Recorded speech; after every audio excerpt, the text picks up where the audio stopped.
Provinsi Bengkulu yang dikenal sebagai sebutan bumi Rafflesia memiliki banyak potensi investasi. Daerah yang merupakan tanah kelahiran Ibu Agung Fatmawati Soekarno sangat menjanjikan untuk dikelola secara maksimal. Di antaranya potensi di sektor wisata, perkebunan, tanaman pangan dan peternakan, potensi laut, pertambangan, dan reparasi serta potensi listrik, gas, dan air.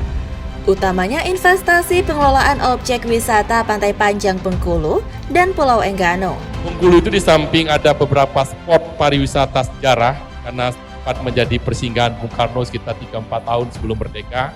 Dan kita tahu ketemu dengan Ibu Fatmawati, akhirnya beliau menjadi ibu negara pertama. Spot-spot wisata sejarahnya cukup historistik, Mbak, di Bengkulu.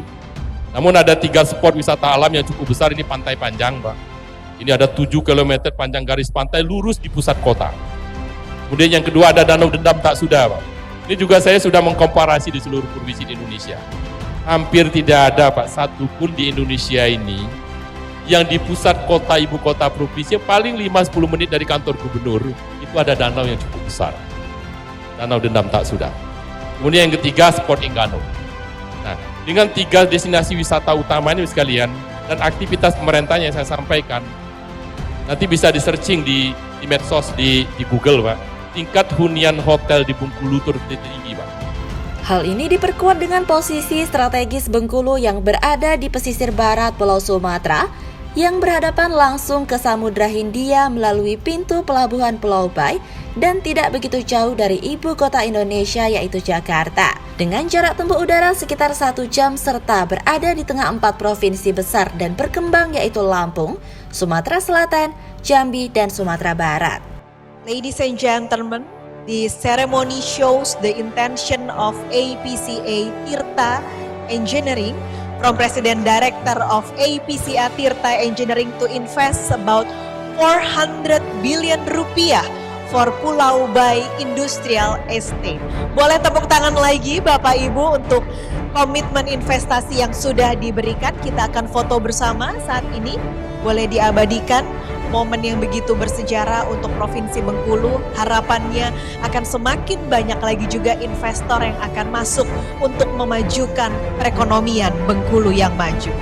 Selain itu didukung dengan infrastruktur strategis yang hingga saat ini terus dibangun seperti jalan tol Bengkulu Lubuk Linggau Sumsel, pembukaan konektivitas dengan 4 provinsi tetangga, peningkatan kapasitas dan pembangunan pelabuhan Pulau Bai, peningkatan runway Bandara Fatmawati Soekarno, serta pembangunan infrastruktur jalan dan jembatan yang terus digenjot. Atas potensi investasi di Bengkulu ini, Gubernur Bengkulu Roydin Mersyah memastikan memberikan karpet merah kepada para investor untuk berinvestasi di bumi Rafflesia. Dengan memberikan kemudahan dalam perizinan, di antaranya perizinan online yaitu penyelenggaraan perizinan berusaha berbasis resiko melalui sistem online single submission atau OSS. Di lain pihak, data Kementerian Kemaritiman dan Investasi menyebutkan dari Januari hingga September 2022, realisasi investasi di Bengkulu berada dalam peringkat 14 nasional, di mana penanaman modal dalam negeri atau PMDN Bengkulu saat ini telah mencapai 5,56 triliun rupiah.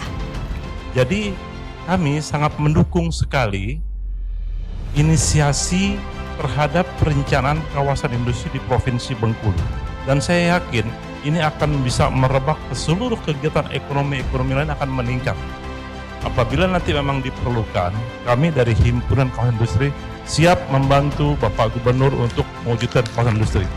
Penutup yang kedua, saya betul-betul berterima kasih dan memberikan penghargaan yang setinggi-tingginya atas support dari Bank Indonesia, Bang. Saya betul-betul serius dan sungguh-sungguh untuk mendesain bagaimana infrastrukturnya, kinerja birokrasinya, dan kita kelola sumber daya alam yang kita punya. Hingga tanggung jawab saya sebagai pimpinan di daerah, bagaimana memajukan daerah ini bersama Bapak Ibu sekalian pelaku investasi, yang tentu di-supporting, diinisiasi oleh teman-teman dari Bank Indonesia dan BKPM. Sekali lagi saya atas nama pemerintah dan masyarakat Bengkulu saya menyampaikan ucapan terima kasih yang sebesar-besarnya.